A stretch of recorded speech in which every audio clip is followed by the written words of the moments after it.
Now friends, I am starting with a new segment, and that new segment is given a name as cost of equity.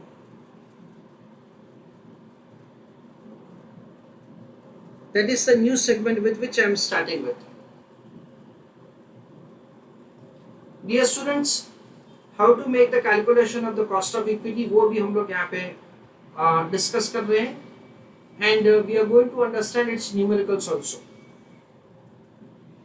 As far as the cost of equity is concerned, in that we understand we are going to calculate the cost for equity shares. That is what we understand is the cost of equity. जैसे debentures और preference shares में redeemable और इनरिडीमेबल ऐसा bifurcation था, वैसे equity में bifurcation होगा या नहीं होगा? Yes, everybody answered correctly. That sir, over here there cannot be a bifurcation of redeemable and irredeemable. It is always irredeemable. The equity shares are always issued for perpetuity. That is what we understand. Okay. Now cost of equity calculate करने के लिए CA Institute ने 4 अलग-अलग methods दिया है. So over here there are 4 different methods that we can adopt for the purpose of cost of equity calculation. Information के हिसाब से कौन सा मेथड में जाएंगे, that is also what we are going to discuss. पहले 4 अलग-अलग मेथड्स कौन से वो हम लोग डिस्कस करते हैं.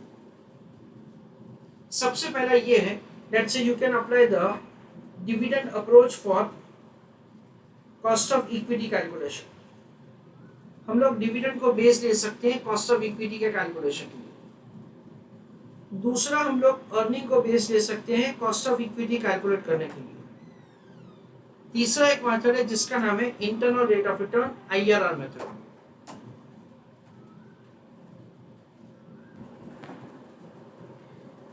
Internal rate of return approach, or it is also given a name as yield to maturity approach. And the last one is given a name as CAPM, capital asset pricing model approach. ऐसा करके 4 अलग approaches हैं जिससे cost of equity का calculation किया जाता है.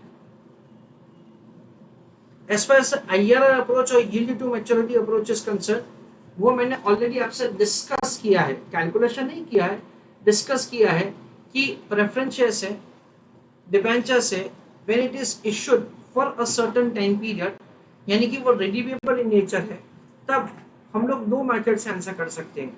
एक तो है अप्रॉक्सीमेट फॉर्मूला मेथड और दूसरा है YTM और IRR मेथड. एग्जैक्टली वही का वही मेथड हम लोग यहाँ पे यूज कर सकते हैं for cost of equity calculation. जब भी हमको क्वेश्चन में एक्सप्रेसली दे रखा है कि आपको ये करना है, तभी आप करोगे, उसके अलावा आप नहीं करोगे. In our chapter of capital budgeting हम लोग ये यील्ड टू मैच्योरिटी और IRR अप्रोच करने वाले हैं. जस्ट मैं उसका लैंग्वेज कैसा होगा वो मैं आपको बता देता हूँ. Mister Mehra had purchased a share of alpha limited for 1000 rupees. He received a dividend for a period of 5 years at the rate of 10%. At the end of the 5th year, he sold the share of Alpha Limited for rupees 1128. You are required to compute.